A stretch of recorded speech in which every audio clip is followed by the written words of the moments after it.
Muito boa noite, pessoal. Boa noite a todas. Boa noite a todos vocês. Hoje é dia 25 de agosto de 2022 e nós estamos aqui para mais uma aula ao vivo com Vassoler aqui no meu canal do YouTube, Flávio Ricardo Vassoler. Vocês têm aqui o meu canal. Quero dar uma boa noite a vocês que estão aqui no meu canal do YouTube, a vocês que estão no Instagram, Flávio Ricardo Vassoler, no Facebook, Professor Flávio Ricardo Vassoler, e quero dar também boa noite, aliás, mandar um salve, né, para o público da formidável TV 247, porque o meu amigo Leonardo Atush, editor-chefe da TV 247, retransmite hoje essa minha aula com Vassoler sobre o seguinte tema: por que os relacionamentos abertos têm se tornado cada vez mais comuns nos dias de hoje, na contemporaneidade? Esse é o tema da aula com Vassoler hoje, 25 de agosto de 2022.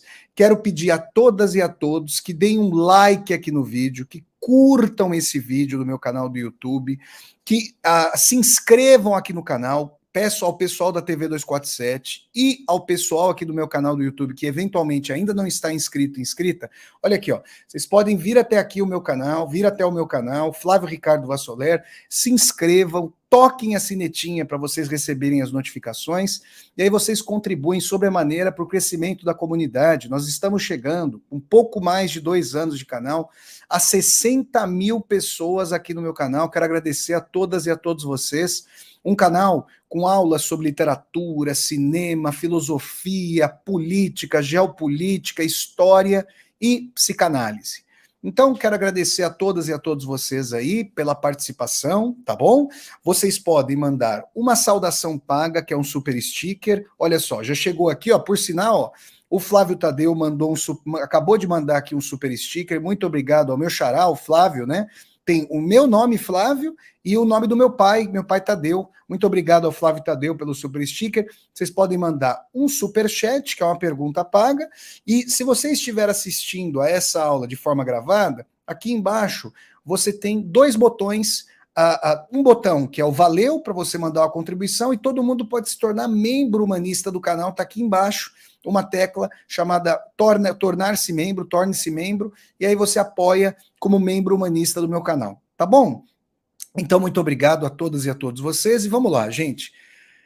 Por que os relacionamentos abertos têm se tornado cada vez mais comuns, né? E para a gente analisar isso, a gente precisa entender, sem dogmatismos, sem análises unilaterais, que existem características bastante emancipatórias nas possibilidades múltiplas de amor e, como não poderia deixar de ser, o turbocapitalismo neoliberal também se apropria dessas possibilidades comportamentais para gerar nichos de mercado. Então, nós vamos para coisificar, para mercadologizar essas tendências. O que, então, a gente, aqui na nossa análise, ao longo dessa aula aqui, eu quero mostrar a vocês como essa tese emancipatória e essa antítese contraditória estão aqui em embate. E se nós vamos chegar a uma possibilidade de síntese, pensando dialeticamente aqui, é uma questão. Mas eu quero trazer aqui para vocês essas discussões. Então, em primeiro lugar, a gente, para falar do relacionamento aberto, né, para chegar até ele, a gente passa, panoramicamente, antes de mais nada, pelo tradicional relacionamento monogâmico.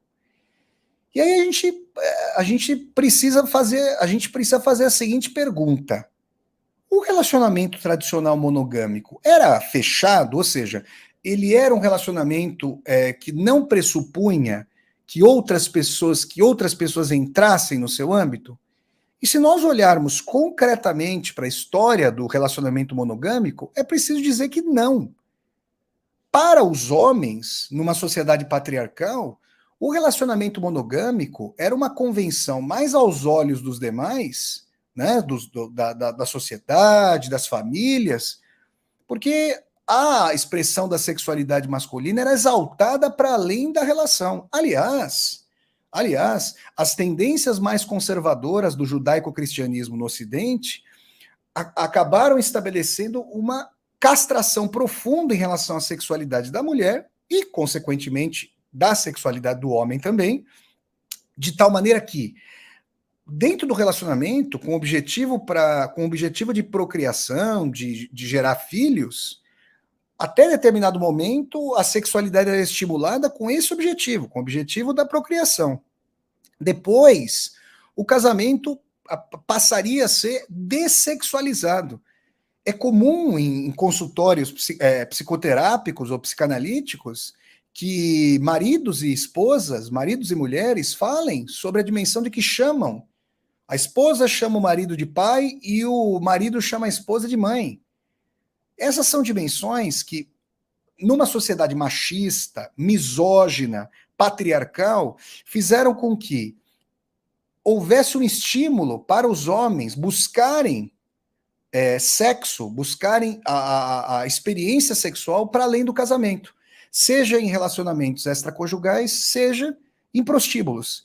Né? Isso é uma questão aqui que tô falando aqui, lamentavelmente, isso aqui é chover no molhado, porque isso é uma coisa muito tradicional, muito tétrica, muito contraditória, opressora, castradora, sobretudo, claro, para as mulheres, mas era aquela coisa estúpida e preconceituosa de falar, olha, existe um tipo de mulher com quem se casa e um tipo de mulher com quem as pessoas têm relação sexual. Isso é um absurdo, isso é um grande preconceito, e o relacionamento monogâmico tradicional esteve, como ainda está, assentado em boa medida. É importante que nós saibamos, né, nós aqui no meu canal do YouTube, Flávio Ricardo Vassoler, e na TV 247, os dois locais por onde essa aula passa, né, já no meu canal ao vivo e na TV 247 como retransmissão, nós fazemos parte de uma comunidade progressista, uma comunidade que respeita e apoia os direitos dos movimentos feministas, das mulheres e tudo mais, mas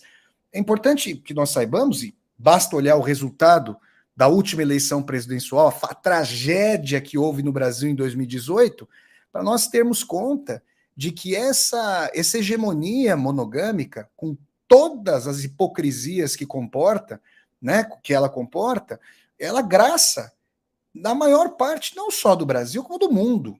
E é uma luta para a desconstrução.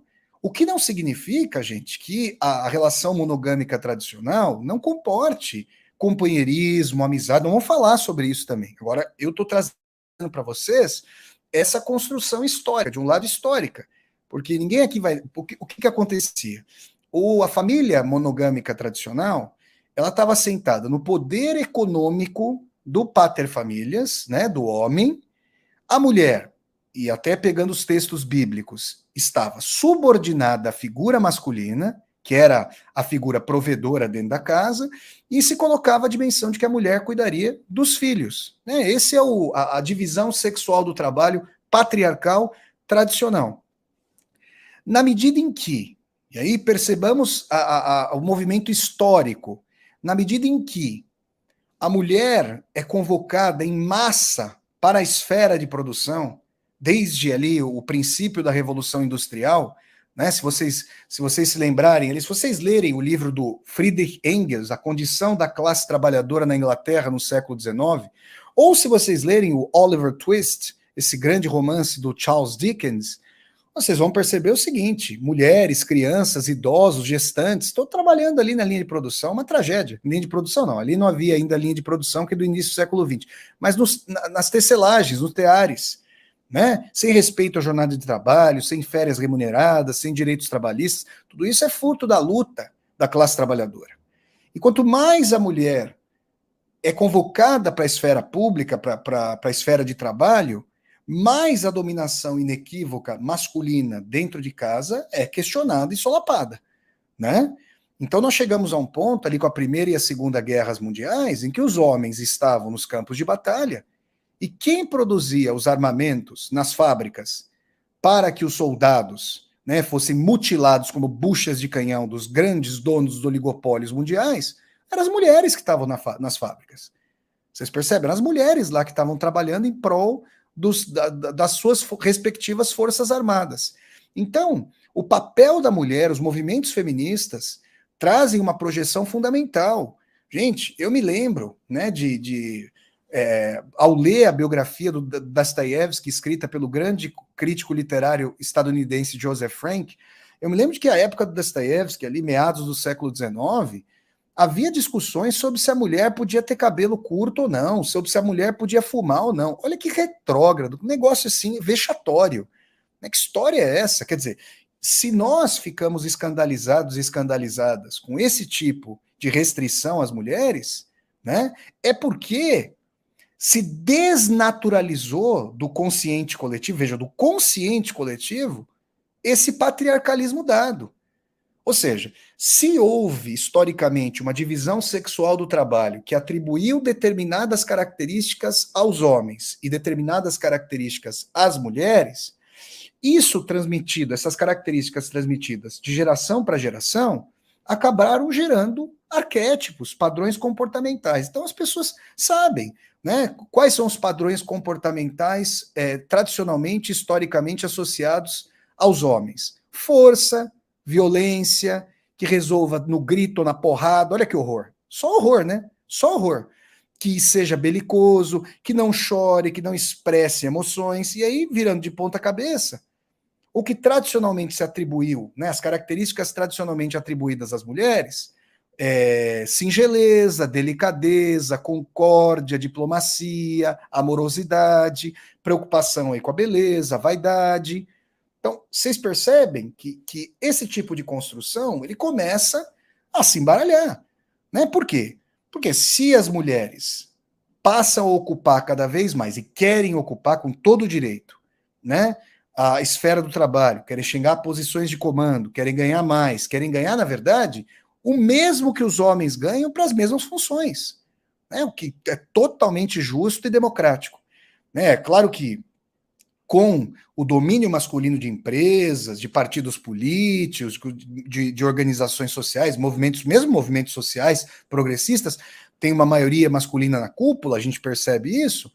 Essas questões, essa abertura você abrir mão de privilégios, de exclusividades, não é uma coisa fácil e demanda aí muita politização, muita atuação. Mas o que vai acontecendo? Aqui nós assistimos, é importante que nós observemos isso. Há uma crescente chegada da mulher ao mercado de trabalho, aos postos de trabalho, em massa às universidades, e aí, aqueles padrões de comportamento que eram exclusivos dos homens passam a ser questionados. Olha só, eu tenho 40 anos. Os meus pais, que infelizmente já faleceram, teriam 76 anos agora. Então, a geração dos meus pais, né, eles nasceram em 1946, meados aí do século XX, era profundamente binária, ou seja, homem era homem, mulher era mulher.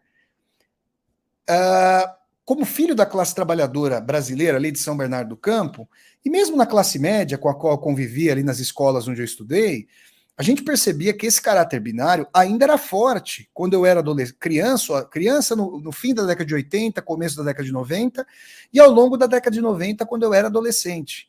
Só que já nos anos 2000, quando eu estava fazendo faculdade, e claro que o fato de eu ter estudado ciências sociais ajudou muito a questionar, a problematizar, a criticizar, a abrir concepções, né?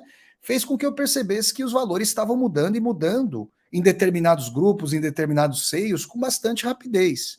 Então é importante que nós entendamos que, em determinados grupos, hoje, falar que uma mulher não pode ter direito à sexualidade livre como homem, histórica, porque qual que era a questão? O homem que saísse com muitas mulheres era enaltecido.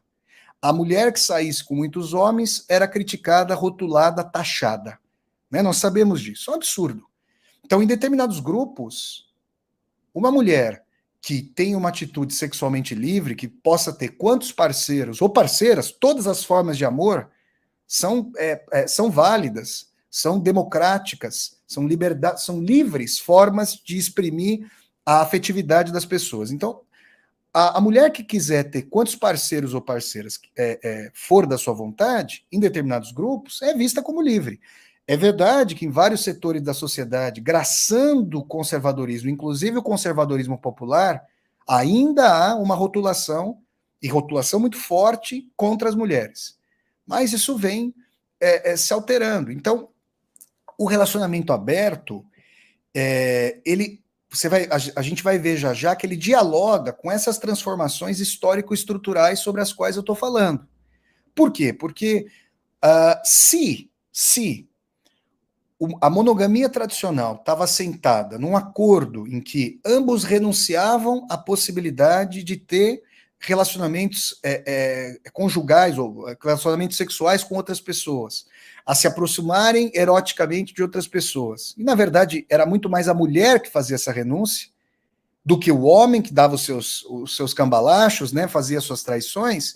Se isso acontecia tradicionalmente, agora essa equiparação ou essa proximidade de poder econômico e também de expressão de vozes sociais começa a trazer um questionamento em relação à hipocrisia objetiva que estava associada ao arranjo monogâmico tradicional. Então, é muito forte hoje, é muito recorrente hoje que nós encontremos casais que foram monogâmicos durante muito tempo e que em determinado momento chegam de comum acordo à possibilidade de abrirem a relação por um tempo, definitivamente, quer dizer, vão tentando. Ou então, relacionamentos em que as pessoas, duas pessoas juntas, três pessoas juntas, existe também o poliamor, que não é necessariamente. Veja, um relacionamento aberto, ele pode implicar que as pessoas tenham eventuais ou recorrentes relações extraconjugais sem que se envolvam em um duplo namoro e um triplo namoro. Agora, o poliamor pode implicar que uma pessoa ame outra ou outras. Não vou dizer de igual forma, porque nós não gostamos de duas pessoas da mesma maneira. Né? O pai e a mãe costumam dizer para os filhos: não, a gente ama vocês da mesma forma. Isso não é verdade. Não é que não amam. Não é que uma pessoa, uma é amada e outra pessoa é preterida. Não. Mas as pessoas são distintas, se comportam de forma distinta, têm formas de amar, formas de se exprimir, formas de se relacionar distintas, e a gente vê isso. Então, é importante que nós entendemos a priori, né, partindo aqui como base, um caráter emancipatório nos relacionamentos abertos. Eu vou mostrar as contradições já já, mas a princípio eu acho importante mostrar isso. Porque assim, hoje na minha época, e na época talvez de muitas e muitos que estão assistindo a essa aula, né? O que acontecia? Acontecia o seguinte: a pessoa, a pessoa ou ela tinha identificação com o gênero masculino e seus atributos historicamente configurados, ou ela tinha identificação com o gênero feminino e seus atributos historicamente configurados. Só que, gente, o mundo é muito mais complexo, muito mais profundo do que essa dicotomia rasa. Né? Existem mulheres que, se nós pensarmos, isso é uma construção histórica superficial e patriarcal, mas existem mulheres que têm muito mais força de personalidade do que os homens. Muito obrigado aqui ao Matheus Fialho. Muito obrigado ao Matheus pelo super sticker. Eu agradeço muito a contribuição. Então, existem mulheres que têm muito mais profundidade, muito mais força de personalidade do que os homens. Existem homens que têm mais sensibilidade, delicadeza do que algumas mulheres. Isso é um fato. Então, nós todos e todas temos, vamos usar aqui o feminino e o masculino, em nós, são características da nossa formação. Agora, esse patriarcado impedia que os homens fossem sensíveis e que as mulheres fossem fortes, que é um absurdo. Que as pessoas possam se exprimir em contiguidade com a voz de sua personalidade. Porque se a gente for pensar, vamos pensar aqui juntos e juntas aqui. Quando você encontra uma pessoa, né? Se vocês ouvirem o tom de voz da pessoa, se a pessoa é impetuosa ou mais calma, se a pessoa mostra ali um furor ou mostra um apaziguamento, se a pessoa gosta de discutir, de conversar, ou se a pessoa é mais circunspecta. Isso é um tom, isso é como se a gente estivesse ouvindo a nota, digamos, a nota principal da pessoa, estivesse encontrando ali a sua espinha dorsal em termos de personalidade. Então esse é o ponto. Esse é o ponto. Então, o relacionamento aberto, partindo aqui, falando das características emancipatórias a princípio, ele é importante para pluralizar as possibilidades de afetividade. Então, tanto no sentido de que as pessoas têm afetividades plurais, as pessoas podem ser heterossexuais, elas podem exprimir a sua afetividade, podem exprimir homoafetividade, as pessoas existem pessoas que se veem ou se caracterizam temporal ou permanentemente como assexuadas. São as várias formas de as pessoas se verem. Então, ao lado disso, as pessoas podem falar, olha, eu gostaria de me conhecer numa relação assim, assado e assim por diante. E que seja, se um dia nós conseguirmos chegar a um equilíbrio, a uma nova construção de subjetividade emancipatória, a pessoa vai poder dizer, eu prefiro estar numa relação aberta, ou não, eu prefiro estar numa relação fechada, eu prefiro estar numa relação em que, estando com a minha companheira, ou com o meu companheiro, né, a pessoa pode dizer, eu me vejo amando uma pessoa só, ou eu me vejo amando mais de uma pessoa. Eu acho que isso é importante colocar como base. Então, quanto mais grupos que historicamente não puderam falar, não tiveram cargos políticos, cargos de poder, não estiveram em meios de comunicação, não foram artistas, não foram escritores, não foram pensadores, não foram professores. As mulheres são mais de 50% estatisticamente do gênero humano, da espécie humana, e historicamente, face do patriarcado, tiveram muito menos vozes. Então é importante colocar isso, que isso é uma conquista que vem no bojo da transformação de poder econômico. Hoje, a maior parte das famílias do Brasil, a maior parte, é formada por mulheres solteiras. Muitos canalhas, muitos homens canalhas, sequer reconhecem a paternidade do seu filho e de sua filha. E aí, muitas mulheres que estão assistindo a essa aula podem colocar aqui ó, no Instagram, podem colocar no YouTube, se eu estou falando condiz com a realidade agora, que eu vou falar agora. Porque aí a mulher que ou está solteira, ou então teve um filho, aí o maridão, o ex-marido, meteu o pé no mundo, foi embora. E aí a mulher fica sendo pressionada pela família. Ué, vai casar quando? Vai ficar solteira por quê? Que é uma pressão social profunda, recorrente, que mina o psiquismo, mina a autoestima. Quer dizer que a mulher não consegue se ver íntegra consigo própria, né? Ela não consegue perceber que pode tocar uma vida. Porque, veja, estar solteiro, solteira, estar casado, casada, deveria ser não uma pressão, mas uma opção. Se a pessoa quiser, como a pessoa se sentir feliz. Existem pessoas que foram casadas, ou são casadas, gostariam de.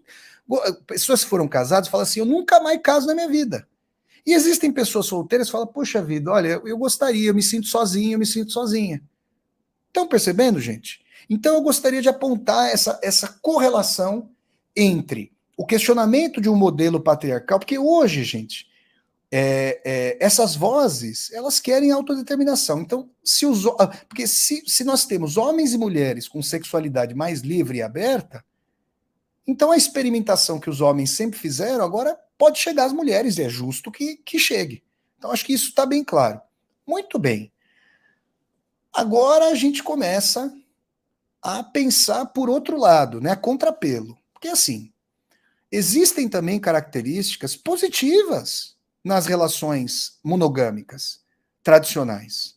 É claro que tudo que eu vou falar demanda sempre muito mais, demandou historicamente muito mais das mulheres. Né? Então, os homens se preocupavam menos, ter aquele lugar comum que é machista. As mulheres gostam de DR, discussão de relação, os homens não gostam. Ué, gente, é aquele negócio. Quem é privilegiado pelo status quo não quer questionar como as relações estão acontecendo. Querem simplesmente tocar a bola para os homens, está tudo certo, né?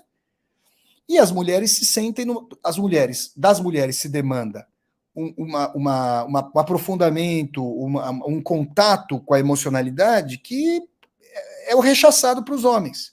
Vocês percebem? Então, vamos pensar aqui. Num relacionamento tradicional, e numa época em que se demandava continuidade das relações, porque vejam, isso coincide também com estabilidade de emprego. Se vocês forem pensar, na época dos meus pais e dos pais, dos meus avós, era saudado uma pessoa, um homem, por exemplo, que se mantivesse numa mesma empresa durante 20, 30 anos. Vocês percebem que a base produtiva ela gera imagens de fidelidade que chegam também às relações intersubjetivas?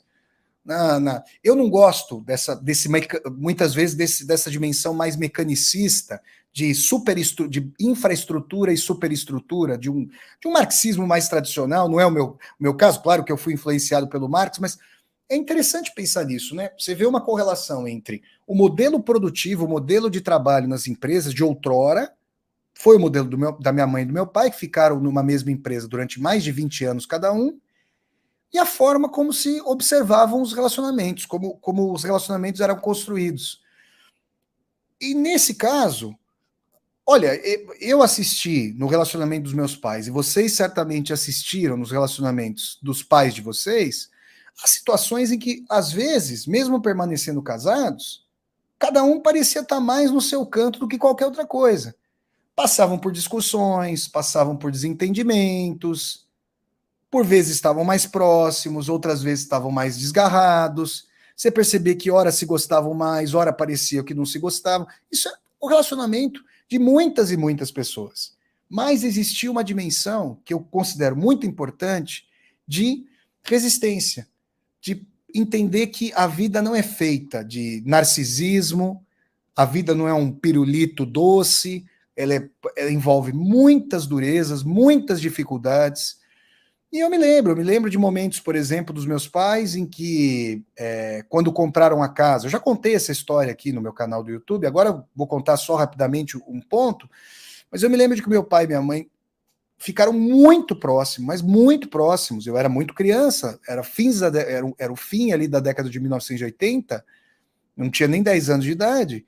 Mas quando eles conseguiram pagar a última prestação da casa, da nossa casa lá no bairro Operário do bairro dos Casas, em São Bernardo do Campo, nossa, uma festa. Com certeza colocaram a gente para dormir mais cedo e foram festejar a noite lá, como é que vocês imaginam? Vocês entendem? Então, assim, determinadas conquistas conjuntas, você entender que um relacionamento é feito de sabores, tudo isso, gente, era algo que mantinha as relações, ou seja, que as pessoas discutissem, mas que tentassem superar dificuldades, era algo próprio desse modelo de relação. Era algo próprio de uma dimensão que buscava, vamos colocar aqui em termos sociológicos, num ethos, num conjunto de práticas e valores que geram ações e reações, que geram reciprocidade nas ações e reações, eram hábitos, era uma construção que era internalizada pelas pessoas no sentido da estabilidade. Você ia conversar com as pessoas, ia conversar com teus amigos, fulano, releva, luta pela relação, é assim mesmo, a coisa é brava, rapaz. Aí ia falar com a mulher falava assim, não, mas olha, como é que você vai ficar divorciado? Ou seja, um preconceito enorme também contra as mulheres que não podiam se divorciar. Quer dizer, a pressão era muito maior sobre as mulheres. Por outro lado, e tendo essa ressalva de base, é importante dizer que havia ali, sim, uma tentativa de mais cumplicidade, mais companheirismo, uma dimensão de que as pessoas estavam ali sabendo que tinham que suportar dificuldades. Suportar dificuldades, né? Então, esse era um ponto. E agora?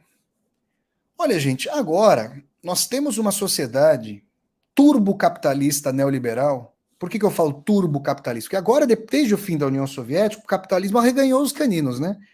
Então o capitalismo está arrancando todos os anéis que a burguesia cedeu para não perder os dedos, né? Então os direitos trabalhistas estão indo embora, os direitos previdenciários estão indo embora, os direitos à saúde estão indo embora, agora tem ensino médio, que é melhor. Às vezes eu fico pensando que é melhor até não ir, de repente, Deus o livre, né? Eu que sou professor, mas às vezes você fica pensando, o que adianta ir para a escola com um ensino médio novo desse, que é uma tecnicização terrível, odienta, né? E aí o que acontece? Existe uma dimensão de que as pessoas têm que ser felizes aqui e agora, de que felicidade implica expressão da própria vontade, não importa o que seja, de que contrariedade deve ser burlada, não há não, só há sim. E isso, gente, psicanaliticamente e sociopsicanaliticamente tem um nome: sociopatia. Por quê? Porque o Freud vai falar de várias feridas narcísicas, porque para o Freud, essencialmente, a vida em sociedade é mais não do que sim. Porque se fosse só sim, se fosse pura e simplesmente a expressão escorreita do desejo, a gente não tinha um dia de vida de sociedade. Porque uma pessoa ia sair, uma quer sair para ir comprar presunto na padaria, agora a outra já foi lá e roubou todo o presunto para si. Uma pessoa quer ter, sei lá, o tênis, a outra pessoa vai lá e rouba o tênis. Ninguém respeita ninguém e acabou tudo. Porque o meu desejo, ele necessariamente, em alguma medida, ele vai ter que respeitar, ele vai ter que se balizar com o desejo das outras pessoas. Você viver em sociedade. E o que acontece? Acontece que, numa sociedade em que refrear o desejo, aceitar uma dimensão de perda, é tido como tolimento radical, uma sociedade que não aceita nenhum tipo de ferida narcísica, o narciso tem que estar imune e ileso, ela não é uma sociedade madura, pronta ou disposta a se relacionar. É uma sociedade em que as relações são completamente. Eu respeito o sociólogo polonês Zygmunt Bauman, que fala das relações líquidas, para mim não são líquidas, só se for o líquido do esgoto. Né? Só se for o líquido putrefato do esgoto. Para mim são completamente estilhaçadas, danificadas. Né? Por quê? Porque a dimensão de reciprocidade se perde. A dimensão de companheirismo, a dimensão de tolerância, paciência. É bem verdade, gente, que se a gente for pensar profundamente, é muito difícil que pessoas muito diferentes, que têm valores muito diferentes, fiquem juntas. Né? Então vamos pegar aqui um exemplo. Uma pessoa hoje comunga com os valores do campo progressista. Né? Então a pessoa é progressista, a pessoa respeita as afetividades diversas, a pessoa quer uma sociedade menos desigual ou nada desigual e vai conhecer uma outra pessoa que é ultra-reacionária. Não vai dar certo. Não vai dar certo. Mas, gente, mesmo pessoas que pertencem, digamos, ao mesmo campo social, no sentido dos valores políticos, vão ter muitas divergências. As subjetividades, a consonância das vontades é muito difícil. E, gente, às vezes vai do que vão fazer no sábado à noite até para onde vão viajar, até os planos de vida mais profundos. Então, essas questões são muito complexas. E aí, vamos pensar agora. A abertura de relacionamentos, ou os relacionamentos múltiplos, eles vão aí num sentido de fazer o seguinte. Vamos pensar assim, eu já ouvi isso de uma pessoa, já até falei isso aqui no meu canal do YouTube, vou reiterar agora nessa aula aqui sobre relacionamentos abertos. Então, vamos supor assim, as pessoas estão lá, o relacionamento tem 3 pessoas, tá? E aí uma das pessoas quer ficar em casa. A outra pessoa, que mora junto com essa primeira, quer sair, quer ir para o cinema. E uma terceira pessoa que não mora junto com essas 2 primeiras, pode querer ir para o cinema ou não, e tudo mais. A segunda pessoa que quer ir para o cinema convida a primeira, que diz que não quer. E aí não tem uma questão de falar, olha, o que a gente pode fazer, vamos negociar, olha, aquele dia eu fui lá com você, agora vem comigo, vem me fazer companhia. A pessoa fala, então tá bom, eu vou ligar para outra pessoa, nós vamos junto, e acabou. Não tem uma dimensão de paciência, de tentar trabalhar isso, ver uma diplomacia, fazer pelo outro, o outro fazer por si. Isso faz parte das relações aí, né? Então existe sempre a dimensão, eu não quero perder nada. Eu quero maximizar meu prazer. Isso que eu estou dando exemplo do cinema, quando a gente não poderia falar do exemplo, procura o outro sexualmente, o outro não quer, tem a terceira pessoa. Ou seja, vocês estão percebendo? Por outro lado, não é à toa que o capitalismo, com suas casas de swing, né, sabe lucrar com essa situação. Com seus aplicativos, que acontece? Vamos pensar aqui. As pessoas, hoje, pelo turbocapitalismo liberal, nós já não somos mais necessários e necessárias para a esfera de produção. A esfera de produção nos contrata cada vez menos, cada vez mais contingencialmente, e a inteligência artificial nos vai substituir, e já está substituindo em várias profissões. Ou seja, nós somos descartáveis, como antes não éramos. Como antes nossos avós e nossos pais não eram. E aí, sendo descartáveis, fungíveis, permutáveis, nós nos colocamos, nós sendo tratados e tratadas como mercadoria, nos tratamos como mercadoria e tratamos os demais como mercadoria. Vocês querem ver um exemplo? A pessoa pega lá um aplicativo de paquera X. X, tá? Vocês coloquem o nome que vocês quiserem. Eu não vou citar nenhum nome, obviamente. Aí a pessoa entra lá. Aí a pessoa coloca a foto e geralmente, podem ver, a foto vai ser o quê? Padronizada, com um sorriso, fotos que seguem padrões de revista, ou seja, já tem ali uma apresentação, um outdoor de si. Aí a pessoa vai colocar um pouco de si, vai colocar o que quer, né? O status do aplicativo, não é isso? Coloca lá o que quer e vai passando. Olha, vai virando o catálogo de seres humanos, as páginas virtuais vão sendo viradas. E a pessoa vai tentando dar curtida, não é isso? Vai curtindo a pessoa. Colocando lá o coraçãozinho, vai dando curtida, não é isso?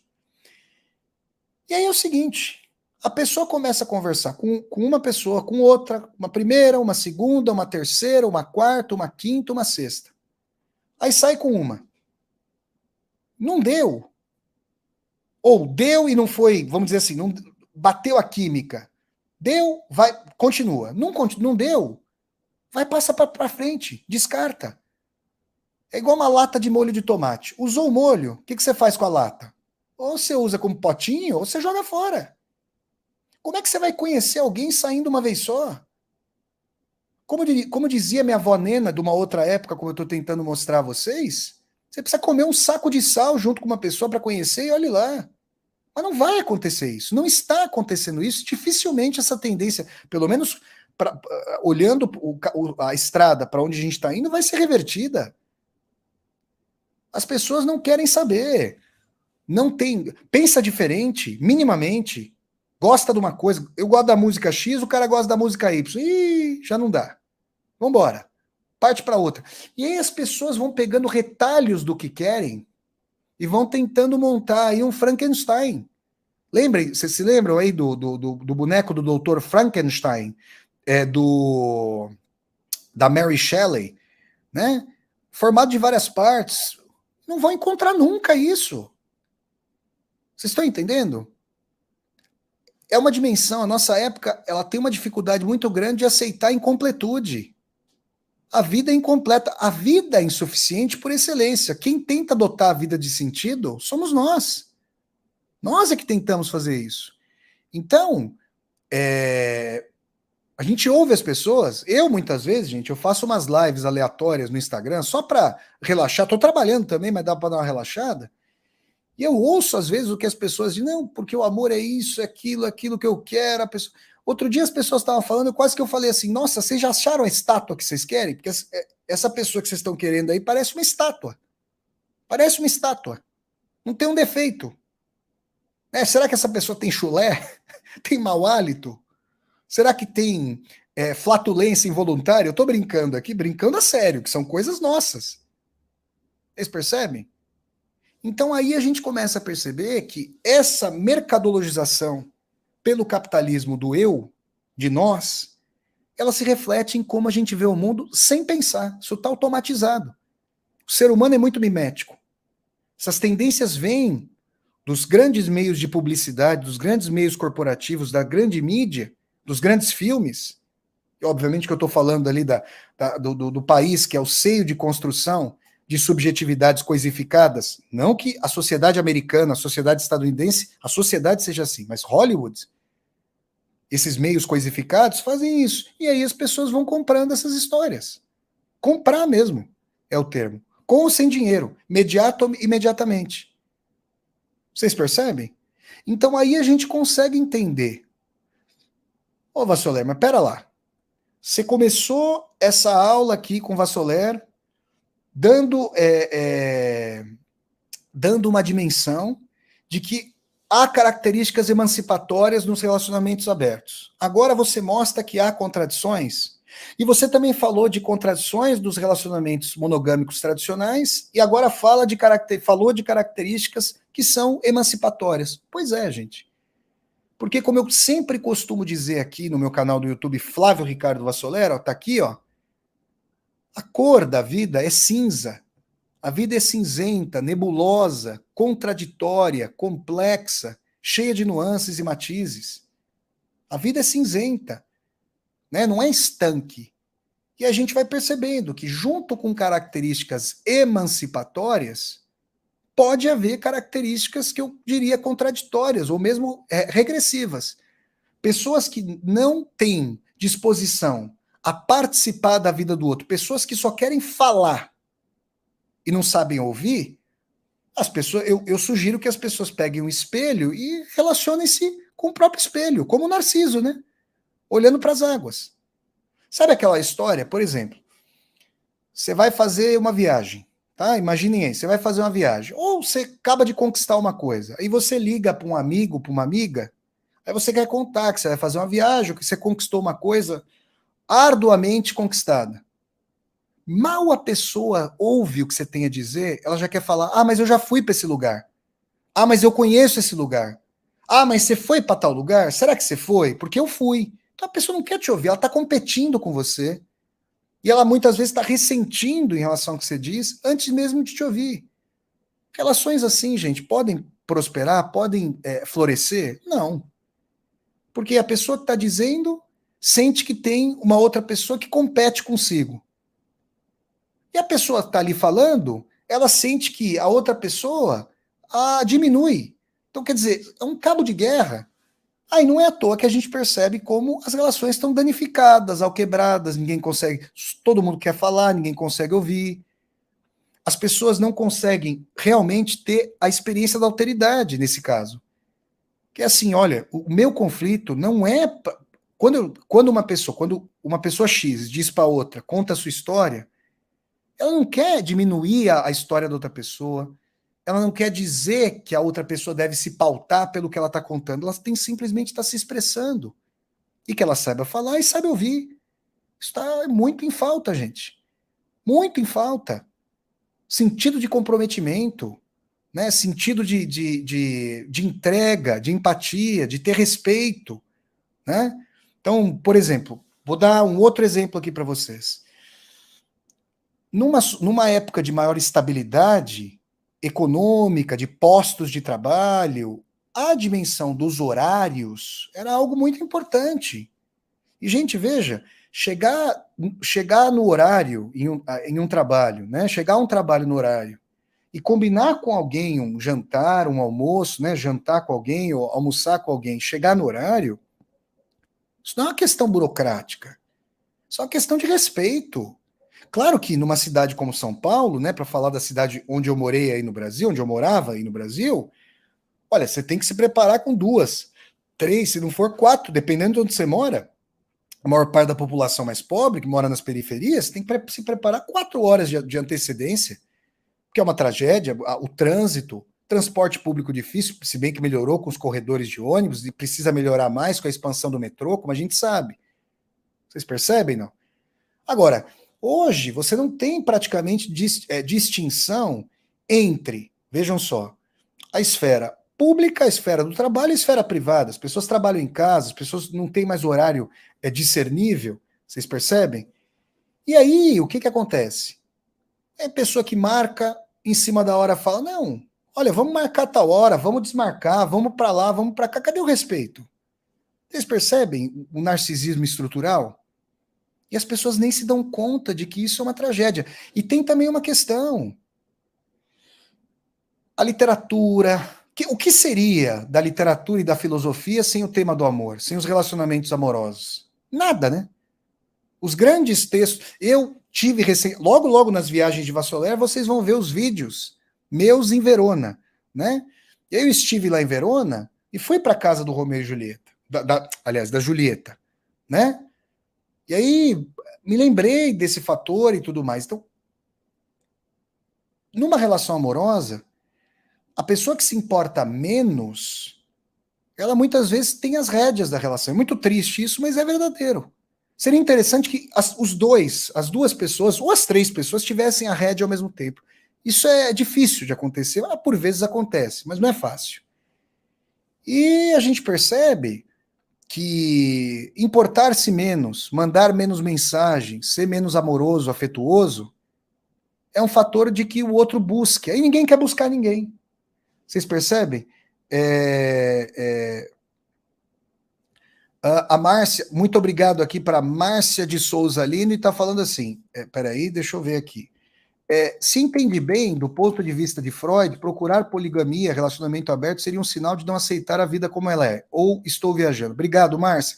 Olha, Márcia, o Freud é muito questionado, e deve ser questionado, em relação a muitas construções conservadoras que trouxe, né? Daquele momento vitoriano.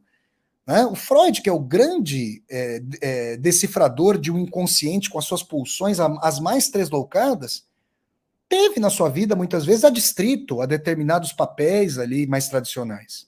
Então, hoje, eu aqui como estudante de psicanálise, pensando historicamente a psicanálise, como analista no futuro, eu preciso lidar com os afetos na sua pluralidade. Quer dizer, se uma pessoa chega e diz, olha, eu não consigo me ver numa relação tradicional, eu necessariamente preciso associar essa pessoa a um desvio, uma patologia? Ué, e se essa pessoa estiver na chave da Clarice Lispector? E se o que eu desejo ainda não tem nem nome? Então a gente precisa ouvir a alteridade, saber. Às vezes sim, às vezes existem várias questões. Para o Freud, nós somos todas e todos psiconeuróticos filhos de Édipo. Todas e todos para o Freud. Mas existem pessoas que apontam para uma alteridade. A gente precisa ter ali o traquejo de perceber isso. E aí a pessoa se significando, a pessoa tendo contato com a sua pluralidade afetiva, ou a sua pluralidade de escolhas, ela pode falar, olha, realmente eu não tenho vontade de me casar e ficar numa relação, por exemplo, a pessoa pode dizer, eu não quero ter uma relação como a dos meus pais, a pessoa pode dizer isso. Então acho que esse é o ponto aí importante, vocês percebem? Então, nessa aula aqui, gente, com Vassoler, eu tentei trazer várias dimensões. Olha só, o Vinícius Vieira aqui no Instagram, vou mandando as perguntas de vocês. Gente, agora eu quero pedir para vocês colocarem a cidade de vocês. Coloquem a cidade, coloquem o estado, por favor. Coloca aí de onde vocês vêm, entendeu? Agora o Vinícius Vieira coloca aqui no Instagram. Ele fala assim, quais os fatores que cooperariam para todos os componentes da relação terem ou dividirem essa rede? Vinícius, conversa. Olha, às vezes é o seguinte, a gente pode dar uma receitinha de bolo aqui, vamos dizer, mas, gente, a realidade é sempre mais complexa do que a receita. Todo mundo que já fez um bolo sabe que, hora você tem aí, hora o forno tá quente demais, hora o forno tá menos quente e tudo mais. Aqui, Matheus Fialho de Brasília, a Mari Lula 13 Segatti da Inglaterra, a Lilian Colavolpe de Salvador, o Adrien aqui de Orlândia, em São Paulo, o Bruno de Petrolina, em Pernambuco, a Márcia de Guarulhos, em São Paulo. O pessoal está colocando aí a cidade e os estados. O Guilherme aqui, meu querido amigo Guilherme do Rio de Janeiro. Então, uma tentativa de diálogo, de interlocução, é muito importante. Agora, existem pessoas, gente, que têm dificuldade em entrar em contato mais profundo, em significar para si os seus sentimentos. Gente, tem gente que tem mais facilidade, tem gente que tem mais dificuldade. E aí, como é que a gente lida com isso? Difícil, não tem um molde. Claro que a gente poderia falar, olha, por exemplo, se a pessoa conseguir, se a pessoa tiver em si, trabalhar isso em si, ao invés de chegar para outra pessoa e falar assim, olha, vamos lá comigo para o cinema. Quer dizer, a pessoa tomou a decisão, já falou para outra pessoa o que vai fazer. Por que não? O que você acha? Tá passando o filme X. Você gostaria? Eu tô com vontade. Você gostaria? Propor. Agora a pessoa fala assim, não, hoje é isso aqui. Você entendeu? Agora é verdade que tem pessoas que têm menos iniciativa, tem pessoas que têm mais iniciativa. E existe também a questão de que certas pessoas que têm menos iniciativa, por vezes, dão uma escorregada por detrás de pessoas que tomam a frente. Olha, as combinações humanas são complexas, vocês entendem? Ó, Vinícius de São Luís do Maranhão, aqui nós temos o Cristiano Batinga de Atalaia, nas Alagoas, a Lucilene aqui de Baixo Guandu, no Espírito Santo, o Félix, tá, a Anastácia da Galícia, aqui na Espanha, que é o norte de Portugal.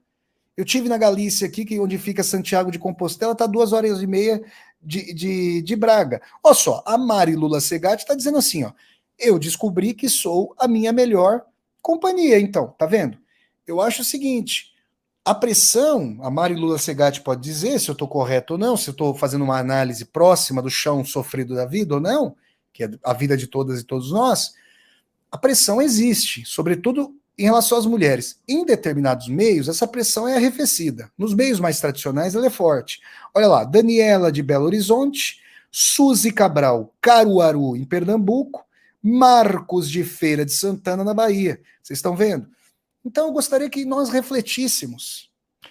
Gente, quando vocês virem, sei lá, pessoas que gostam de falar sobre questões comportamentais e psicológicas, eu pediria a vocês que tivessem sempre um pé atrás se a pessoa não fizer discussões dos afetos e das subjetividades em termos históricos, considerando a sociedade. Nenhum afeto, gente, me falem, a subjetividade nossa fica numa bolha de sabão, não? Ela fica no limbo? Tem cultura, tem sociedade? Então nós precisamos pensar historicamente. Se até a um determinado modelo, sei lá, pessoal, a Márcia aqui, minha querida, olha lá, o Planeta Brechó, Antônio Nelson de Olinda, em Pernambuco. Um abraço para o Antônio aí. O Marcos Tavares aqui de Juazeiro do Norte, sul do estado do Ceará. Maravilha, ó, todas as regiões aqui do Brasil devidamente representadas por vocês. Então, eu pediria que vocês refletissem sobre isso, porque a Márcia perguntou, por exemplo, a questão da psicanálise. Existem correntes psicanalíticas que não querem historicizar as relações, os marcos de subjetividade e de psiquismo. É um marco só, acabou, é a relação binômia. Olha, o próprio Freud falou da androginia afetiva, dessa pluralidade, falou do complexo de Édipo, falou, mas a gente pensa o desejo numa esteira. Olha, vamos pensar o seguinte. Quando vou contar uma breve história aqui para vocês. Quando eu estava vamos lá, 1992, tá? 1992. Ó, o Vassoler ia fazer naquele ano 11 anos. Em novembro de 92 ia fazer 11 anos. Aí eu estava lá numa cidade do interior de São Paulo com a minha família. A gente geralmente ia visitar minha bisavó Isabel nessa cidade, no interior de São Paulo. E meu pai tinha um Corcelzinho 78, cheio de bolha no capô. Coitado, que Deus o tenha esse Corcel. Virgem Maria. Até furou o pneu, estourou o pneu no meio da estrada, foi uma tragédia. E na volta tem que fazer uma retífica do motor. E eu me lembro que eu estava lá na cidade, tinha uma criança, 11 anos, mas tinha uma mocinha lá que eu conheci, da mesma idade que minha, e eu ia embora. A gente ficou conversando, não sabia, né, de nada da vida, só ficava conversando, passeando, brincando, brincar de amarelinha, brincava do que tinha. E aí eu ia embora. Depois consertou o motor do carro, a nossa família foi embora. Não tinha, telefone não podia usar. Meu pai ficava doido, porque o preço das chamadas naquela época ali era uma fortuna. Quem viveu essa época, final da década de 80, começo da década de 90, sabe como era caro ligar. Obviamente que não tinha internet, não tinha WhatsApp, não tinha ICQ, né? O barulhinho do ICQ, não tinha MSN, não tinha nada. Então o que você podia fazer? Tinha telefone, mas era muito caro. Meu pai ficava bravo se a gente ligava. Então o que a gente podia fazer? Trocar carta. Então era o tempo de mandar a carta, aí chegava a carta, era o tempo de esperar a resposta. Aí não tendo rede social, você não consegue trocar foto, né? Não consegue mandar a imediaticidade do que você está vivendo. Então você tinha um tempo de espera maior. Ah, Vassoler, você está sendo nostálgico? Não, eu estou mostrando que historicamente, socialmente, sociologicamente, a nossa dimensão de temporalidade afetiva diminuiu muito. E diminui com isso a paciência. Essa vontade de saciedade é muito grande. Ô, gente, tem pessoas que falam aí, tô falando sério, eu ouço esses relatos. Tem pessoa que fala aí que começa a conversar com outra pessoa na internet, a pessoa já manda nude. Como é que é o negócio de nude? Porra, gente, mal se conhece. Agora, tudo bem. Então depende do que a pessoa quer.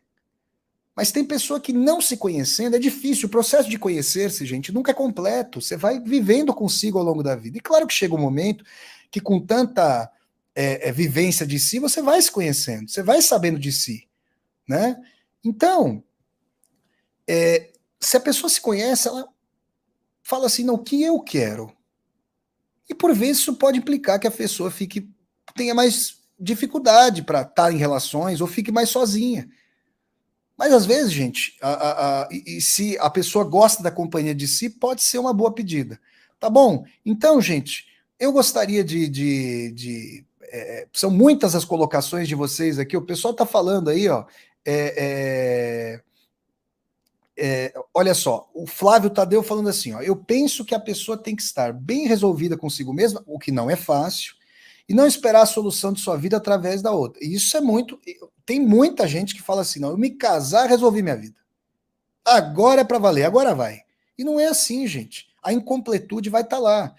Enfim, a vida é muito complexa, não tem uma fórmula idealizada. Então, gente, são muitas as questões. Eu gostaria que nós pensássemos, vocês que estão vendo essa aula, obviamente vão pensar em vocês, na família de vocês, nos amigos e amigas de vocês, reflitam e vejam.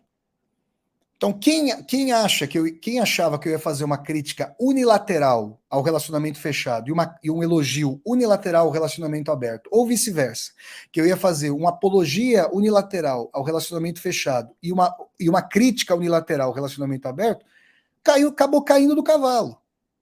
Porque quem acompanha o meu trabalho aqui no canal do YouTube, Flávio Ricardo Vassoler, sabe que ao invés de eu utilizar, logicamente, nas minhas análises, a conjunção alternativa ou, eu geralmente uso a conjunção aditiva e. Então a gente vê uma coisa e outra no bojo das contradições. Tá bom, gente? Então quero agradecer a todas e a todos vocês que assistiram aqui essa aula. E aí vocês sabem o que eu vou falar agora? Vamos dando um like no vídeo, curtam o vídeo, disseminem esse vídeo pelas redes sociais, para que nós possamos chegar cada vez mais e mais pessoas. Quero pedir a todas e a todos vocês, a quem está aqui no meu canal do YouTube, Flávio Ricardo Vassoler, a quem está no meu Instagram, a quem está no Facebook, Professor Flávio Ricardo Vassoler, a vocês que estão na TV 247, porque gentilmente o meu amigo Leonardo Atucha, que eu agradeço, que é editor-chefe da TV 247, retransmite esse vídeo para o público da TV 247. Se inscrevam aqui no meu canal do YouTube, gente. Se inscrevam, ó, Vassoler, estamos chegando a 60 mil, estamos quase tropeçando beneficamente nas 60 mil pessoas. Tá aqui, ó. Se inscrevam no canal. Façam como o Beto Silva, que veio lá da TV 247, me acompanha lá no Tríptico 247, tá aqui me acompanhando no canal. O grande Beto, que mora no sul das Minas Gerais. Se inscrevam. Toquem a sinetinha. Vocês podem se tornar membros humanistas do meu canal. A tecla tá aqui embaixo. Podem mandar um valeu para contribuir financeiramente. E eu agradeço muito a todas e a todos vocês pela audiência e mais essa aula. Reflitamos conjuntamente, é um tema atualíssimo, é um tema que envolve transformações aí profundas nas subjetividades, no psiquismo, nas relações intersubjetivas. Reflitemos conjuntamente, tá bom, gente? Um grande abraço a todas e a todos. Valeu, pessoal. Forte abraço, gente. Valeu, gente. Valeu, valeu. Tchau, pessoal. Valeu. Tchau, pessoal.